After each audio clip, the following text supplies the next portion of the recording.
BCN ವಾರ್ತೆಗಳ ವಾರ್ತಾ ಸಂಚಿಕೆಗೆ ಲಕ್ಷ್ಮೀ ಗಾದ್ಗಿಮಾಡು ವಂದನೆಗಳು. ಇಂದಿನ ಮುಖ್ಯಾಂಶಗಳು. ಬಿಜೆಪಿ ಅಭ್ಯರ್ಥಿ ಭಗವಂತ ಖೂಬಾಗೆ ಸೋಲಿನ ಭಯವಿದೆ, ಮರಾಠ ಮುಖಂಡ ಜನಾರ್ದನ್ ಬಿರಾದಾರ್.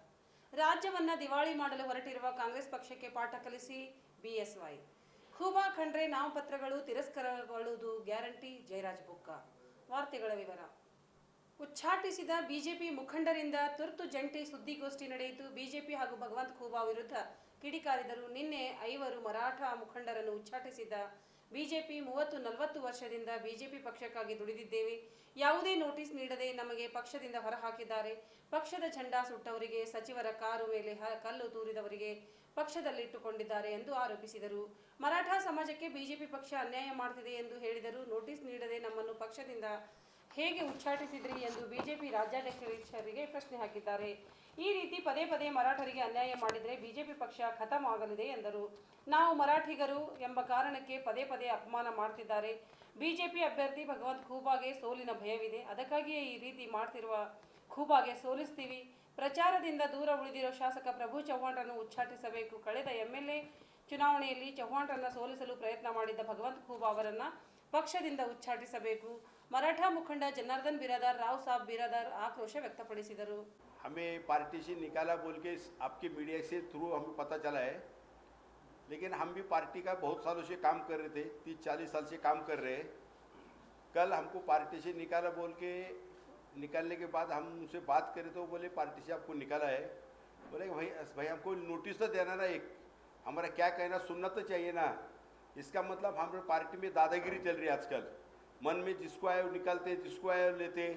अभी देखो पार्टी का ऑफिस तोड़ने वाले को पार्टी में रखे, भारतीय जनता पार्टी, और पार्टी के झंडे जलाने वाले को जो पार्टी में रखते टिकट देते, और मिनिस्टर के गाड़ी के ऊपर पत्थर फेंकने को पार्टी में टिकट देके उनको MLA बनाते. और हम मराठा समाज के होने से हमारे ऊपर अन्याय हो रहा है ऐसा लग रहा है हमें.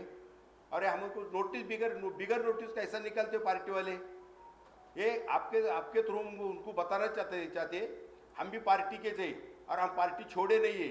और हम अभी भी हम हमारे समाज के कैंडिडेट होने से हम उनका कन्विंसिंग कर रहे हैं, लेकिन हम बंडखोर बीजेपी बोल के काम कर रहे हैं, हम पार्टी छोड़ के काम नहीं कर रहे. बीजेपी में हर एक इंसान को बाबा साहब अम्बेडकर संविधान से अधिकार दिया है राजकीय में किसका काम करना, क्या काम करना. हमको नोटिस तो देना ना, नोटिस दे के हमको हमसे पूछना क्यों कर रहे हो, ऐसा पूछना. हमारे ऊपर बार बार अन्याय कर रहे हैं लोग, फिर भी हम पार्टी का काम कर रहे हैं.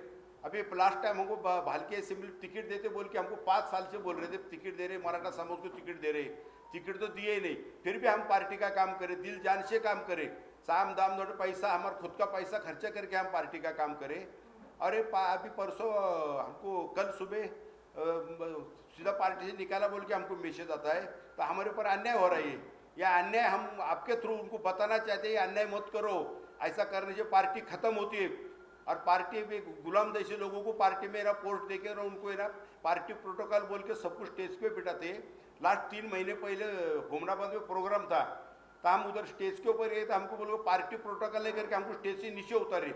इतना अपन सन करने के बाद हम भी हमारा हाथ पर हिलाएंगे ना, हम क्या चुप बैठे, कैसे चुप बैठ सकते. हमारा अपमान होता है वहाँ पे पार्टी में, बार बार हमको अपमान करते पार्टी में. क्यों हम मराठा समाज के बोल के अन्याय हो रहा है हमारे ऊपर, ऐसा हमारे मन में कैसा ठान ले रहे कि हमारे समाज पर अन्याय कर रहे. इसके लिए हमारा आवाज़ दिल्ली तक हमको पहुँचाना, आवाज़ करके हमने टिकट अभी हमारे डॉक्टर साहब खड़े रहने पर उनके साथ हम काम कर रहे. और पार्टी वाले भी हमको पार्टी में जब लिए, जब बोले समाज में तुम अच्छे है, समाज तुम्हारे पीछे है, समाज को न्याय मिलता है तुम्हारे करके हमको पार्टी में ज्वाइन करके लेने लिए. उसके बाद में फिर हम समाज को छोड़ के अगर हम रहेंगे तो हमको पार्टी में भी कोई वैल्यू नहीं रहता है. हमारा समाज हमारे साथ में करके हमको लोग पूछ रहे हैं हमारा समाज हमारे साथ में है. अभी उनके पैर के नीचे की अभी मट्टी निकल जा रही, अभी वो घबर गए यहाँ के कैंडिडेट भगवंत खुबा साहब. अभी उनको डर लग रहा है कि अभी मैं हार जाता हूँ, और हार तो उनकी पक्का है, अभी तो पक्का है, क्योंकि हम सीधे लोग काम कर रहे थे, हम कुछ उनको ज़्यादा खिलाफ भी नहीं कर रहे थे. हम हमारा न्याय मांगने के लिए हमने काम करना चालू किए थे, तो हमारे न्याय मांगने को हमको पार्टी से निकलते. अभी तो उसको पक्का हराते हम, अभी तो उसको छोड़ते ही नहीं. अभी तो हम जोर से काम करते उनके खिलाफ. हमारे ऊपर अन्याय हो रहा है आपकी तरह, आपकी हिसाब से आपके थ्रू हम स्टेट तो और सेंट्रल को भी हम बताना चाहते कि यहाँ पे लोकल में आके देखो, मराठा समाज के ऊपर कितना अन्याय हो रहा है, हमारे समाज के ऊपर जो पार्टी का प्रामाणिक कार्यकर्ता है उसके ऊपर अन्याय कर रहे, उनके जूते उठाने वाले को, उनको पानी का बोतल हाथ में देने वाले को पार्टी में उनको सम्मान मिलता है। और स्वाभिमान से हम काम कर रहे हैं, हम स्वाभिमानी लोग हैं। मराठा समाज तो ना सालों साल मराठा समाज का इतिहास है कि सालों साल से हम स्वाभिमानी से जीते। हम किसके घर के सामने किसके रुकने का हमको आदत नहीं है। सर हमको पार्टीशन का हमारे बहुत अन्याय हुआ हमारे ऊपर, यह अन्याय है ना, हम सहन नहीं कर रहे इधर। हम रात लोग तो पार्टी में निकाल के ना उल्टा खुला करे खिलाफ करने को। अभी तो उनको दिखाते हैं हम अभी मराठा समाज के ऊपर अन्याय करने से क्या होता है और मराठा समाज क्या करता है। अभी पार्टी से निकाले ना, एक तो टिकट देता बोले, एमएलसी बनाता बोले, हमको तो पार्टी में लेने को किसको भी मराठा समाज में किसको तो बनाओ बोले ना, हम इधर में हमको नहीं चाहिए, किसको भी बुलाओ, हमको भी दिया तो खुशी है, नहीं भी दिया तो हमारे समाज को किधर तो दो ना। हमको पार्टी में लेते टाइम साहब ये विश्व हिंदू परिषद के बड़े बड़े लीडर हमारे घर में रखो, 2 बजे आए, रात को 2 बजे तुम पार्टी ज्वाइन करो, हिंदू के लिए काम करो। हम तो हिंदू को हम हमारी जमशत हम हिंदू है। घर में आए थे ना विश्व हिंदू परिषद कार्यकर्ता, गोपाल जी मेरे घर पे आए थे। गोपाल जी बोलते साहब अभी हमारे हाथ में कुछ नहीं, अभी वो पार्टी लोकल स्टेट में देखो आप, अभी मैं तो वहाँ इंचार्ज भी नहीं, प्रभारी भी नहीं, अभी कुछ नहीं कर सकता। गोपाल जी बात करें हम सुबह आज, गोपाल जी बोले देखो अभी खंडरे हम क्या जो है सो है, आपको भी पता है, हमारे मुँह से सुनना है तो सुनो। डीके सिद्धरामैया और प्रकाश खंडरे और शरणू सलगर ने मिनिस्टर का गाड़ी तोड़ा, गाड़ी के ऊपर पत्थर फेंके। उस दिन हम भी थे, उस टाइम वो तिरंगा रैली में तिरंगा यात्रा चल रहा था, उस टाइम पत्थर फेंके हम था, उस टाइम हम थे उस टाइम। अभी पार्टी में तो उनके साथ में घूम रहे ना, उनको साथ में क्यों घुमा रहे, फिर वो उनके जात का बोल के घुमा रहे क्या? वो जेडीएस में भी नहीं डीके सिद्धराम, जेडीएस में भी नहीं डीके सिद्धराम। नहीं इसका मतलब क्या साहब बोलो क्या, अभी हमारे मन में एक ऐसा आ रहा है कि हमारे ऊपर अन्याय हो रहा है, अन्याय हो रहा है, अन्याय हो रहा है। देखो ना कितना आपको भी पता है, आप तो हमसे ज़्यादा पब्लिक में घूमते हो, आपको तो हमसे ज़्यादा तजुर्बा रहता है, हमारे पर अन्याय हो रहा है। आप कुछ समाज के हर समाज में रहते, कुछ इधर रहते कुछ उधर रहते, लेकिन मेजर तो 90% लोग तो अभी हमारे साथ में।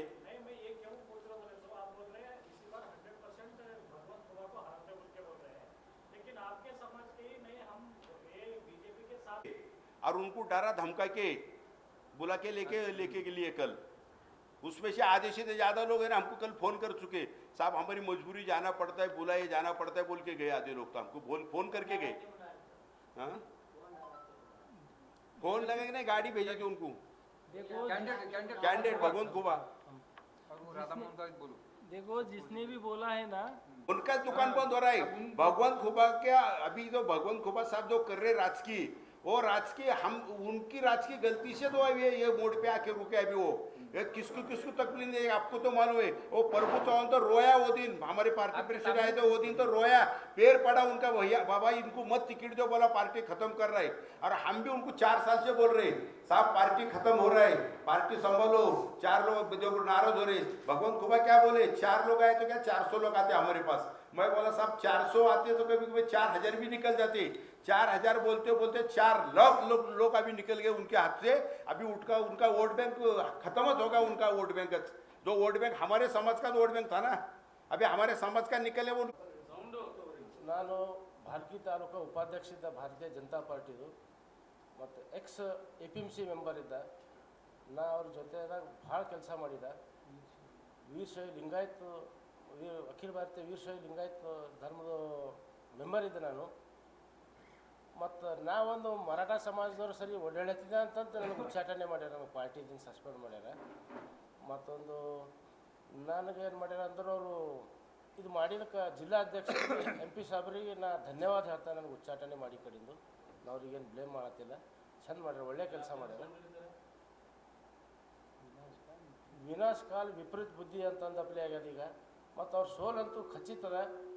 ಮತ್ತು ಡಾಕ್ಟರ್ ದಿನಕರ್ ಮೌರ್ಯ ಅವ್ರು ನಂಬರ್ 1 ಇರ್ತಾರೆ, ಇವರು ಭಾರತೀಯ ಜನತಾ ಪಾರ್ಟಿದವರು 6, 7, 8 ನಂಬರ್ದಾಗ ಇರ್ತಾರೆ ಇವರು। ಮತ್ತೇನಂದ್ರೆ ನಮ್ಮ ನಡೆ ಡಾಕ್ಟರ್ ದಿನಕರ್ ಮೌರ್ಯ ಕಡೆ।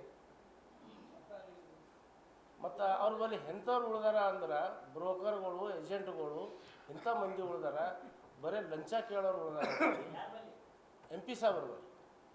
ಮತ್ತು ಯಾರ್ದಾರ ಏನಾರ ಕೆಲಸ ಒಯ್ದೇವೆ ಅಂತ ತಿಳ್ಕೊರು, ಒಯ್ದುಗಳಿಗೇ ಅವ್ರ ಬಲ್ ಒಯ್ದೇವು ಅಂದ್ಗಳಿಗೇ ನಮ್ಮ ತಾಲೂಕಲ್ಲಿ ಲೀಡರ್ಗಳ ಬಲ್ ಒಯ್ದೇವು ಅಂದ್ರೆ ಒಂದು ಸಣ್ಣ ಕಾನ್ಸ್ಟೇಬಲ್ ಟ್ರಾನ್ಸ್ಫರ್ ಮಾಡಬೇಕಾಯ್ತು.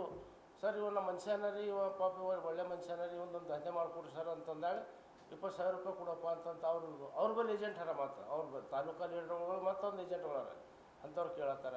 ಒಂದು ತಲಾಟಿ ನೌಕರಿ ಟ್ರಾನ್ಸ್ಫರ್ ಮಾಡೋದ ಸರ್, ಅವ್ನು ಕೆಲಸ ಮಾಡೋಗೇನ ಅಂದ್ರೆ 25,000 ರೂಪಾಯಿ ಕೊಡು, ಅದ್ರಾಗ ಇನ್ಕ್ಲೂಡಿಂಗ್ ಇವರು ಇದ್ದಿರಬೇಕು ಅಂಥವ್ರಿಗೆ ತೊಗೊಂಡು ಓಡಾಡತ್ತಾರೆ. ಮತ್ತು ಇವರೆಲ್ಲ MP ಸಾಹೇಬರು ಹಾಂ ಆಮೇಲೆ ಪ್ರೂಫ್ ಅದ ರೀ, ಇದು ಪತ್ರಿಕಾ ಮಾಧ್ಯಮಕ್ಕೆ ಯಾಕೆ ಹೇಳ್ತೀರಿ?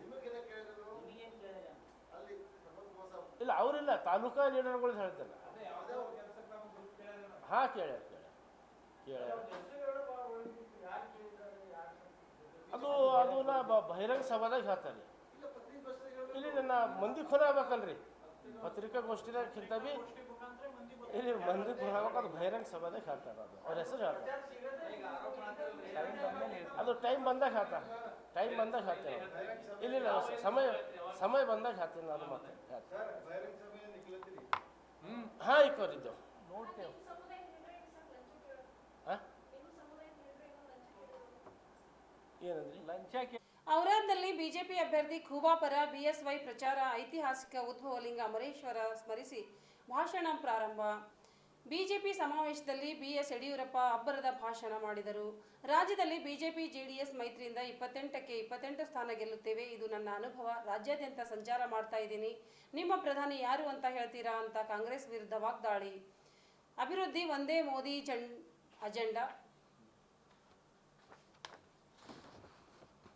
ಅಭಿವೃದ್ಧಿ ಒಂದೇ ಮೋದಿ ಅಜೆಂಡಾ. ಸಬ್ಕಾ ಸಾಥ್ ಸಬ್ಕಾ ವಿಕಾಸ್.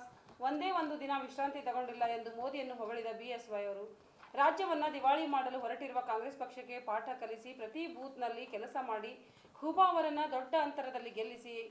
ಪ್ರಚಾರ ಸಭೆಯಲ್ಲಿ ಕಾರ್ಯಕರ್ತರಿಗೆ ಕರೆ ನೀಡಿದ ಮಾಜಿ CM BSY ಹಾಗೂ ಇದೇ ವೇಳೆ ಲೋಕಸಭಾ ಚುನಾವಣೆಯ ಬಿಜೆಪಿ ಅಭ್ಯರ್ಥಿ ಭಗವಂತ ಖೂಬಾ ಅವರು ಮಾತನಾಡಿದರು.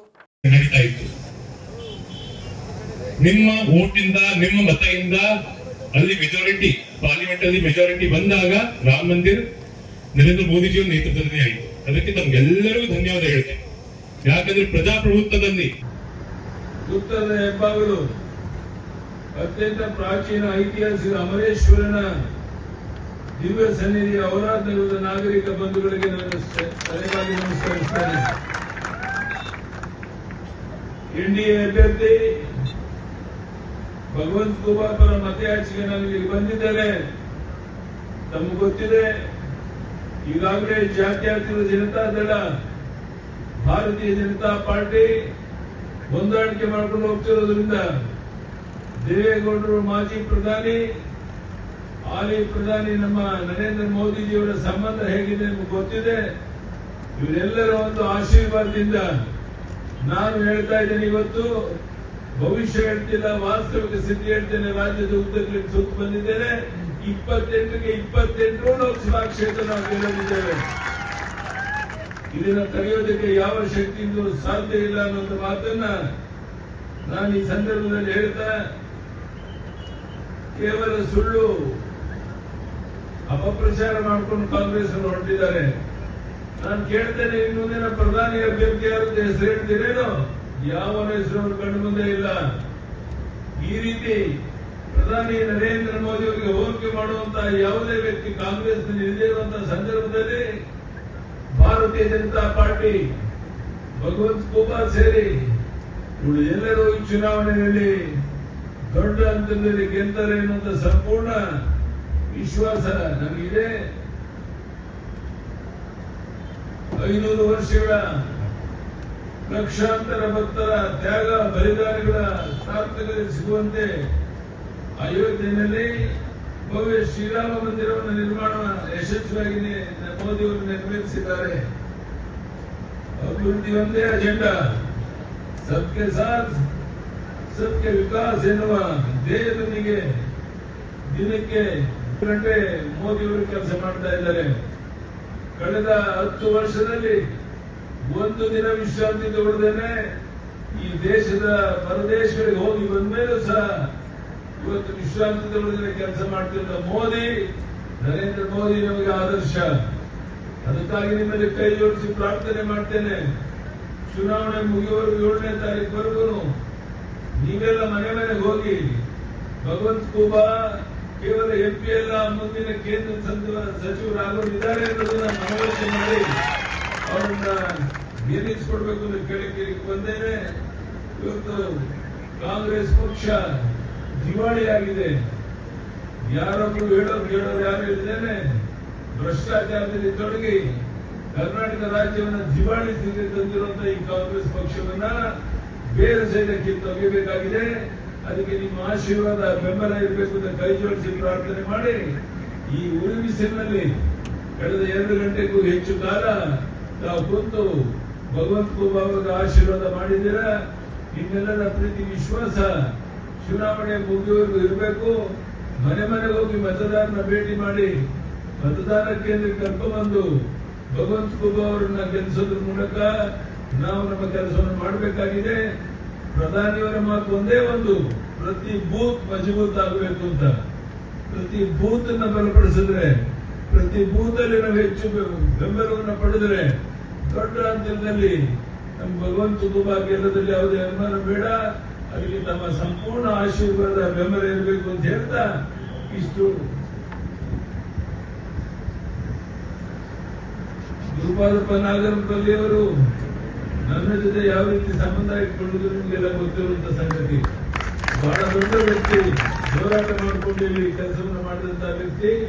ಅಂತ ವ್ಯಕ್ತಿ ಅವರ ಮಗ ಇವತ್ತಿಲ್ಲಿ ನಿಮ್ಮನ್ನು ಕುರಿತು ಮಾತನಾಡಿದರೆ ಎಲ್ಲರ ಸಹಕಾರದಿಂದ ಭಗವಂತ ಖೂಬಾ ದೊಡ್ಡ ಅಂತಲ್ಲಿ ಗೆಲ್ಲಬೇಕು ಅಂತ ಮತ್ತೊಮ್ಮೆ ಪ್ರಾರ್ಥನೆ ಮಾಡಿ ನಾವೆಲ್ಲರೂ ಒಂದು ಸೇರಿ ಮಾತನ್ನು ಮುಗಿಸ್ತೇನೆ.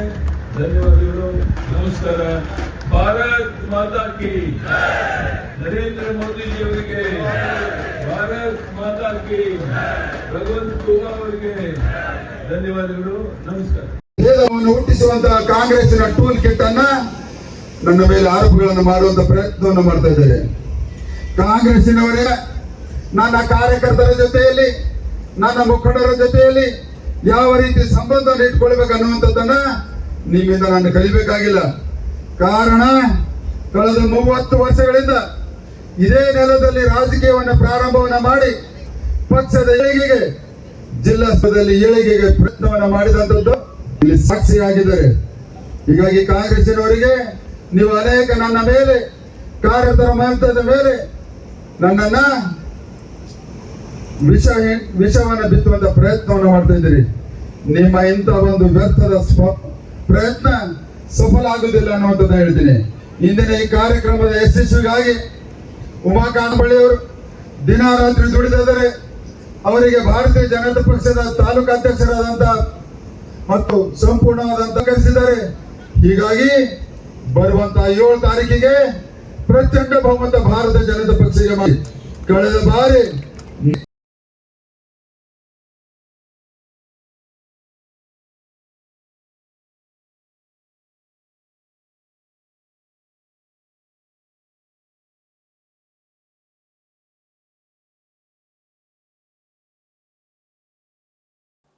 ಪ್ರಸ್ತುತ ಲೋಕಸಭಾ ಚುನಾವಣೆಯಲ್ಲಿ ಸ್ಪರ್ಧಿಸಿರುವ ಭಾರತೀಯ ಜನತಾ ಪಕ್ಷದ ಅಭ್ಯರ್ಥಿ ಭಗವಂತ ಖೂಬಾ ಹಾಗೂ ಅಖಿಲ ಭಾರತೀಯ ಕಾಂಗ್ರೆಸ್ ಪಕ್ಷದಿಂದ ಸ್ಪರ್ಧಿಸಿರುವ ಉಮೇದುವಾರ ಸಾಗರ್ ಖಂಡ್ರೆ ಅವರ ನಾಮಪತ್ರಗಳು ಅಸಿಂಧುವಾಗಿದ್ದು ಇವು ಒಂದಲ್ಲ ಒಂದು ದಿವಸ ತಿರಸ್ಕೃತಗೊಳ್ಳುವುದು ಗ್ಯಾರಂಟಿ ಎಂದು ನ್ಯಾಯವಾದಿಗಳು ಹಾಗೂ ಬೀದರ್ ಲೋಕಸಭಾ ಕ್ಷೇತ್ರದ ಸ್ವತಂತ್ರ ಅಭ್ಯರ್ಥಿ ಜಯರಾಜ್ ಬುಕ್ಕ ತಿಳಿಸಿದರು.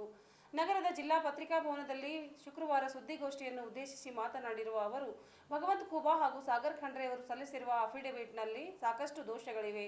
ಹಾಗಾಗಿ ಬೀದರ್ ಜಿಲ್ಲೆಯ ಮತದಾರ ಬಾಂಧವರು ಅವರಿಗೆ ಹಾಕುವ ಮತಗಳು ಅಸಿಂಧುಗೊಳ್ಳುವ ಅಸಂಭವವಿದ್ದು ತಮ್ಮ ಮತಗಳು ಅಮೂಲ್ಯವಾಗಿರಬೇಕಾದರೆ ಸ್ವತಂತ್ರ ಅಭ್ಯರ್ಥಿಯಾದ ಹಾಗೂ ನ್ಯಾಯಾಂಗವನ್ನು ಸಂಪೂರ್ಣವಾಗಿ ಬಲ್ಲ ನನಗೆ ಮತ ಚಲಾಯಿಸುವಂತೆ ಮನವಿ ಮಾಡಿದರು. ಜಿಲ್ಲೆಯಲ್ಲಿ ಕಾರ್ಯನಿರ್ವಹಿಸುತ್ತಿರುವ ಚುನಾವಣಾ ಅಧಿಕಾರಿಗಳು ಪಾರದರ್ಶಕವಾಗಿ ಚುನಾವಣೆ ಕಾರ್ಯ ನಡೆಸುತ್ತಿಲ್ಲ ಎಂದು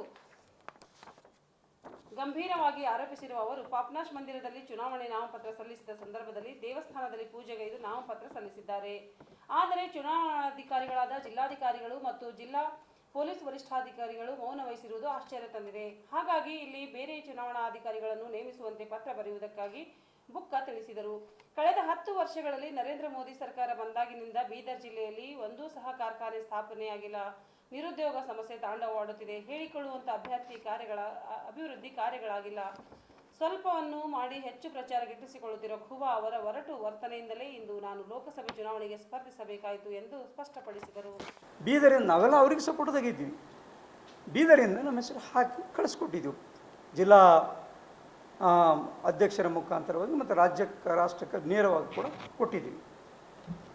ಎಂದು ನಾವು ಲೋಕಸಭಾ ಟಿಕೆಟ್ ಪ್ರಾರಂಭ ಕೇಳಕ್ಕೆ ಸ್ಟಾರ್ಟ್ ಮಾಡಿದ್ದೀವಿ, ಒಂದು ಗುಂಪು ನಮ್ಮ ನಿರಂತರವಾಗಿ ದಬ್ಬಾಳಿಕೆ ಮಾಡಕ್ಕೆ ಪ್ರಾರಂಭ ಆಗ್ತದೆ. ಆದ್ದರಿಂದ ಬಂಧುಗಳೇ, ನಂದು ವಿಶೇಷವೇನೆಂದರೆ ಟಿಕೆಟ್ ಹೋದ ನಂತರ ನಾವು ಅದ್ರ ಬಗ್ಗೆ ಏನು ಮಾಡಿಲ್ಲ. ಈ ನಾಮಪತ್ರ ಯಾಕೆ ನಾವು ನಾಮಪತ್ರ ಯಾಕೆ ತಮ್ಮ ಹಾಕಿದೆವು ಅಂದರೆ ಒಂದು ವಿಷಯ ಏನಂದರೆ, ಕೆಲವರು ನಾಮಪತ್ರವನ್ನು ಅಸಿಂದು ಸೂಕ್ಷ್ಮವಾಗಿ ಕಾನೂನು ಎಲೆಕ್ಟ್ರಲ್ ರೂಲ್ದಾಗ ಏನಿದೆ ಆ ರೀತಿ ಇರಲಿಲ್ಲ ಅಂತ ಗೊತ್ತಾಯಿತು. ಹೀಗಾಗಿ ನಾವೊಂದು ನಾಮಪತ್ರ ಹಾಕಿ ಚುನಾವಣಾಧಿಕಾರಿ ಎಲೆಕ್ಟ್ರಲ್ ಆಫೀಸರ್ ಇದ್ದರೆ ನಮ್ಮ ವಾದವನ್ನು ಮಂಡನೆ ಮಾಡಲಿಕ್ಕೆ ನಾನು ನಾಮಪತ್ರವನ್ನು ಸಲ್ಲಿಸಿದ್ದೇನೆ ಏನ್ರಿ. ತದನಂತರ ಆ ಸ್ಕೂಟ್ನಿ ಸಮಯದಲ್ಲಿ ನಮ್ಮ ವಾದವನ್ನು ಮಂಡನೆ ಮಾಡಿದ್ವಿ. ಈ ಸಂದರ್ಭದಲ್ಲಿ ಚುನಾವಣೆ ಅಧಿಕಾರಿ ಮುಂದೆ ಕಾಂಗ್ರೆಸ್ಸಿನ ಅಭ್ಯರ್ಥಿ ಪರ ವಕೀಲರಾಗತಕ್ಕಂಥವರು ಶ್ರೀಮಾನ್ ಫಾರ್ಮರ್ ರಸಗೊಬ್ಬರ ಔಷಧ ಮಂತ್ರಿಗಳ ವಿರುದ್ಧ ಎಲ್ಲ ಮಾಹಿತಿಯನ್ನು ಕೊಟ್ಟು ಇವರ ನಾಮಪತ್ರ ಅಸಿಂಧುವಾದಂತಕ್ಕಂಥ ವಾದ ಮಾಡಿದರು.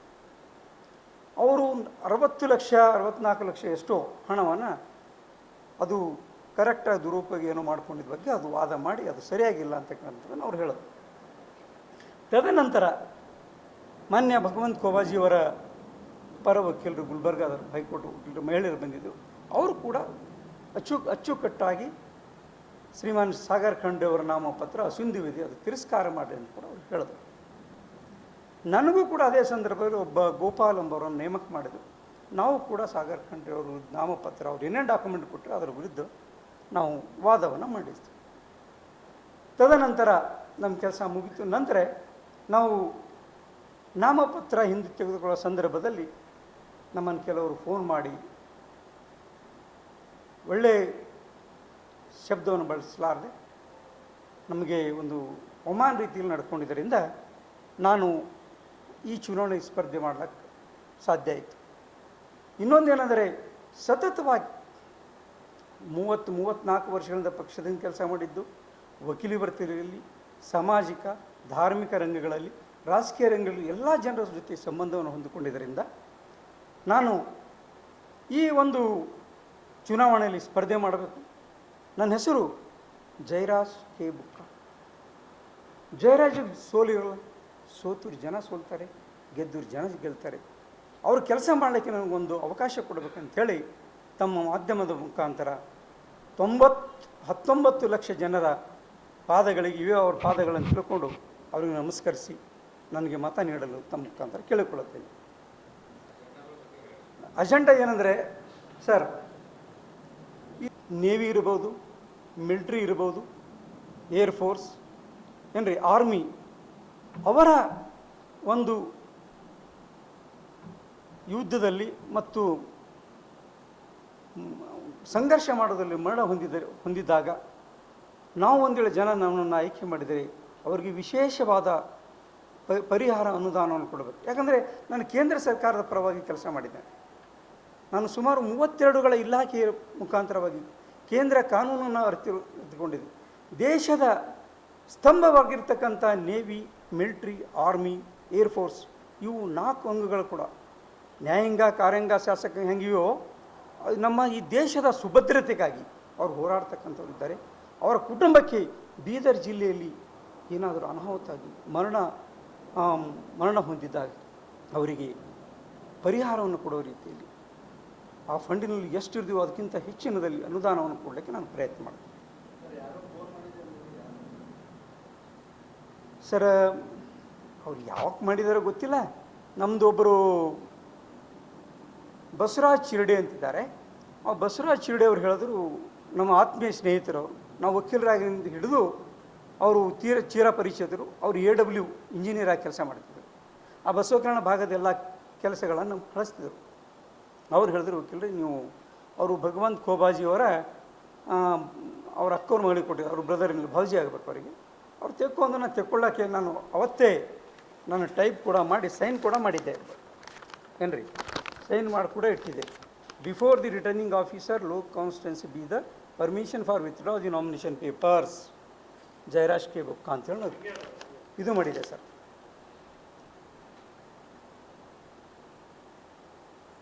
ಇದು ಸತ್ಯ. ಆದರೆ ಇವರು ಹೇಳಿದ ಕೆಲವು ಗಂಟೆಗಳಲ್ಲಿ ಮಾನನೀಯ ಭಗವಂತ ಖೋಬಾಜಿಯವರು ನಮ್ಮನ್ನು ನಿಮ್ಮ ನಾಮಿನೇಷನ್ ಆಫೀಸ್ ತಗೊಳ್ರಿ ವಕೀಲ್, ಮುಖ ನೋಡ್ಕೋನಿ ಹಂಗೆ ಅಂತ ಒಂದು ಏನು ಪ್ರೇಮದಿಂದ ಅಂದರೆ ಹಂಗಂದ್ರೆ ನಾವು ಅದ್ರ ಬಗ್ಗೆ ತಿಳಿಸ್ಕೊಂಡಿಲ್ಲ. ಮನೆಗಿದ್ದಿರ್ಬೋದು ಅಂದಿರ್ಬೋದು ಅಂತ ತಿಳ್ಕೊಂಡೆ. ಆದರೆ ಅವರು BJP ಪಕ್ಷದ ಆಫೀಸ್ನಲ್ಲಿ ಸುಮಾರು 32 ವರ್ಷಗಳ ಕಾಲ ಸಾವಿರಾರು ಕಾರ್ಯಕರ್ತರಿಗೆ ನ್ಯಾಯ ಒದಗಿಸಿಕೊಟ್ಟು ಅವರಿಗೆ ರಕ್ಷಣೆ ನೀಡಿದ ವ್ಯಕ್ತಿಗೆ ಈ ರೀತಿ ಮೈಕ್ ಓಪನ್ ಮಾಡಿ ಸುತ್ತಮುತ್ತಲದವರು ಮಾಡಿದರಿಂದ ನನಗೆ ಯಾಕೋ ಈ ಪಕ್ಷದಲ್ಲಿ ಇರೋದು ಬೇಡ, ಇಂಥ ಅವಮಾನ ರೀತಿಯಲ್ಲಿ ನಡ್ಕೊಂಡು ಹೋಗೋರ ಜೊತೆ ಇರೋದು ಬೇಡ.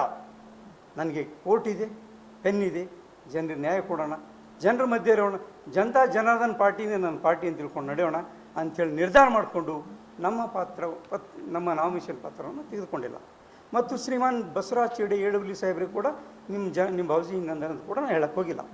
ಯಾಕಂದ್ರೆ ಮಾತಾಡಿದ್ರು ಹೋಯ್ತು, ಸ್ವಾಮಿ ಮುತ್ತು ಹೊಡೆದ್ರು. ಅವ್ರು ಯಾವ ಉದ್ದೇಶದಿಂದ ಅಂದಾರೋ ಅದು ನಮ್ಗೆ ನೋವಾಯಿತು. ಹೀಗಾಗಿ ನನ್ನನ್ನು ಭಗವಂತ ಖೋಬಾಜಿಯವರು ನನ್ನನ್ನು ರಾಜಕೀಯವಾಗಿ ಇಳಿಸಿದ್ರು.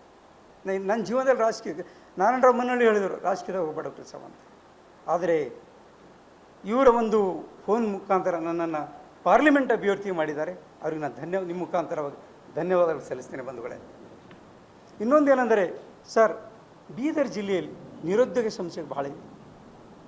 ಕೈಗಾರಿಕೆ ಇಂಡಸ್ಟ್ರೀಸ್ ಶ್ರೀಮಾನ್ ನರೇಂದ್ರ ಮೋದಿಜಿಯವರು, ಪ್ರೈಮ್ ಮಿನಿಸ್ಟರ್ ನರೇಂದ್ರ ಮೋದಿ ಸಾಹೇಬರು ಅವಧಿಯಲ್ಲಿ ಯಾವುದೇ ಕೈಗಾರಿಕೆ ಸ್ಥಾಪನೆಗಳು ಬೀದರ್ ಜಿಲ್ಲೆಯಲ್ಲಿ ಆಗಿವೆ.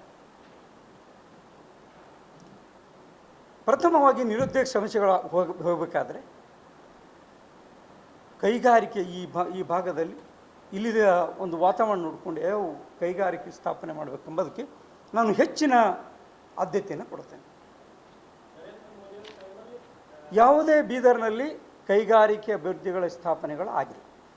ಬೀದರ್ ನಗರದ ವಿದ್ಯಾನಗರದಲ್ಲಿರುವ ಬಸವ ಕೇಂದ್ರದ ಸಭಾಂಗಣದಲ್ಲಿ ಜಗನ್ಮಾತೆ ಅಕ್ಕ ಮಹಾದೇವಿಯವರ ಜಯಂತಿ ಪ್ರಯುಕ್ತ ಭವ್ಯ ಕಾರ್ಯಕ್ರಮವನ್ನು ಹಮ್ಮಿಕೊಳ್ಳಲಾಗಿತ್ತು. ಇದೇ ವೇಳೆ ವಿವಿಧ ರಂಗಗಳಲ್ಲಿ ಸೇವೆ ಸಲ್ಲಿಸಿದ ಮಹಿಳಾ ಸಾಧಕರನ್ನು ಸನ್ಮಾನಿಸಲಾಯಿತು. ಕಾರ್ಯಕ್ರಮದ ದಿವ್ಯ ಸಾನ್ನಿಧ್ಯವನ್ನು ಪೂಜ್ಯ ಶ್ರೀ ನಿಜಗುಣಾನಂದ ಶ್ರೀಗಳು ವಹಿಸಿದರು. ನೇತೃತ್ವವನ್ನು ಪೂಜ್ಯ ಶಿವಾನಂದ ಮಹಾಸ್ವಾಮಿಗಳು ವಹಿಸಿದರು. ಬಸವ ಜಯಂತಿ ಉತ್ಸವ ಸಮಿತಿ ಅಧ್ಯಕ್ಷರಾಗಿ ಆಯ್ಕೆಯಾದ ಕನ್ನಡ ಸಾಹಿತ್ಯ ಪರಿಷತ್ತಿನ ಅಧ್ಯಕ್ಷ ಸುರೇಶ್ ಚಂದ್ರಶೆಟ್ಟಿ, ಪ್ರಧಾನ ಕಾರ್ಯದರ್ಶಿ ವಿರೂಪಾಕ್ಷ ಗಾದಗಿ ಅವರನ್ನು ಸನ್ಮಾನಿಸಲಾಯಿತು. ವೇದಿಕೆ ಮೇಲೆ ಪೂಜ್ಯ ಡಾಕ್ಟರ್ ಅಕ್ಕ ಗಂಗಾಂಬಿಕಾ, ರಾಜೇಂದ್ರ ಕುಮಾರ್ ಗಂದಗಿ, ಗುರುನಾಥ್ ಕೊಳ್ಳೂರ್, ರಾಜಶೇಖರ್ ಮಂಗಲ್ಗಿ, ಶಿವಶಂಕರ್ ಟೋಕ್ರೆ ಸೇರಿದಂತೆ ಇತರರು ಉಪಸ್ಥಿತರಿದ್ದರು.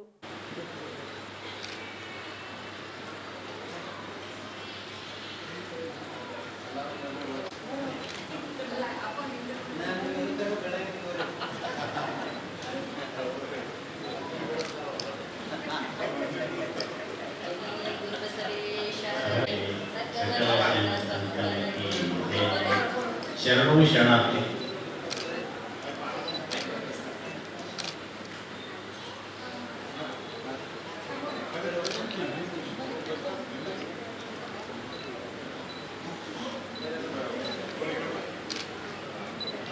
ಮೂರನ್ನ ಒತ್ತಿ ನಮಗೆ ಆಶೀರ್ವಾದ ಮಾಡಲಿಕ್ಕೆ ಬಹುದೂರದ ಬಯಲು ಬಂದಂತ ನಿಜ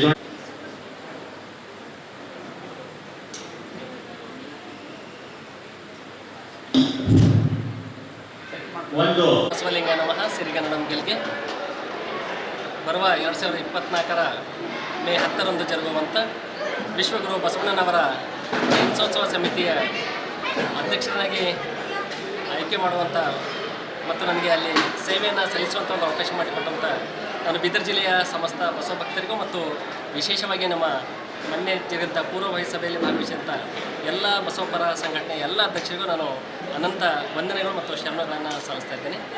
ಬಂಧುಗಳೇ, ಇದೇ ಮೇ 10ರಂದು ಜರುಗುವಂಥ ವಿಶ್ವಗುರು ಬಸವಣ್ಣನವರ ಜಯಂತ್ಯೋತ್ಸವ ಪ್ರಯುಕ್ತ ಈಗಾಗಲೇ ಒಂದು ಸಭೆಯನ್ನು ನಾವು ಆಯೋಜನೆ ಮಾಡಲಾಗಿತ್ತು. ಬರುವ ದಿನಗಳಲ್ಲಿ ಉಳಿದಂಥ ಉಪಸಮಿತಿಗಳ ಸಭೆಯನ್ನು ಅಲ್ಲಿ ಮಾಡಲಾಗುತ್ತೆ. ಈ ಒಂದು ಸಂದರ್ಭದಲ್ಲಿ ನಮ್ಮೆಲ್ಲರ ಅಂದರೆ ನಿಕಟಪೂರ್ವ ಅಧ್ಯಕ್ಷ ಅಂತ ರಾಜೇಂದ್ರ ಗಂಧಿಯವರ ಅಧ್ಯಕ್ಷತೆಯಲ್ಲಿ ಕಳೆದ ಬಸವ ಜಯಂತಿ ಉತ್ಸವ ಭಾಳ ಅದ್ದೂರಿಯಾಗಿ ಮತ್ತು ಅಷ್ಟೇ ಯಶಸ್ವಿಯಾಗಿ ಜರುಗಿತ್ತು. ಹೀಗಾಗಿ 24ನೇ ಸಾಲಿನಲ್ಲಿ ನಾನು ಸುರೇಶ್ ಚಂದ್ರ ಶೆಟ್ಟಿ ನನ್ನನ್ನು ಬಸವ ಜಯಂತಿ ಉತ್ಸವ ಸಮಿತಿ ಅಧ್ಯಕ್ಷರನ್ನಾಗಿ, ಪ್ರೀತಿಯ ಸೋದರ ಇಂಥ ಗುರುಪಾಶ್ ಗಾದ್ಗಿ ಅವರನ್ನು ಪ್ರಧಾನ ಕಾರ್ಯದರ್ಶಿಗಳಿಗೆ ಮತ್ತು ಡಾಕ್ಟರ್ ರಜನೀಶ್ ವಾಲಿ ಅವರನ್ನು ಕೋಶಾಧ್ಯಕ್ಷರನ್ನಾಗಿ ಆಯ್ಕೆ ಮಾಡಿದ್ದಾರೆ. ಹೀಗಾಗಿ ನಾನು ಅವರೆಲ್ಲರಿಗೂ ಸಹ ಹಾರ್ದಿಕವಾದ ಅಭಿನಂದನೆಗಳನ್ನು ಈ ಸಂದರ್ಭದಲ್ಲಿ ಸಲ್ಲಿಸ್ತಾ ಇದ್ದೇನೆ. ಬಂಧುಗಳೇ, ಭಾಳ ವಿಶೇಷವಾಗಿ ಈ ಸರಿ ಯಾಕಂದರೆ ಕರ್ನಾಟಕ ಸರ್ಕಾರ ಬಸವಣ್ಣನವರನ್ನು ಸಾಂಸ್ಕೃತಿಕ ನಾಯಕ ಅಂತೇಳಿ ಘೋಷಣೆ ಮಾಡಿದೆ. ಹೀಗಾಗಿ ಆ ಘೋಷಣೆ ಮಾಡಿದ ಪ್ರಥಮ ವರ್ಷದ ಬಸವ ಜಯಂತಿ ಇದಾಗಿದೆ. ಹೀಗಾಗಿ ಈ ಸರಿ ಬಸವ ಜಯಂತಿ ಉತ್ಸವವನ್ನು ಭಾಳ ಅದ್ದೂರಿಯಾಗಿ ಮತ್ತು ಅಷ್ಟೇ ಅರ್ಥಪೂರ್ಣವಾಗಿ ಆಚರಿಸಲು ಈಗಾಗಲೇ ಸ್ವಾಗತ ಸಮಿತಿ ನಿರ್ಧರಿಸಿದೆ.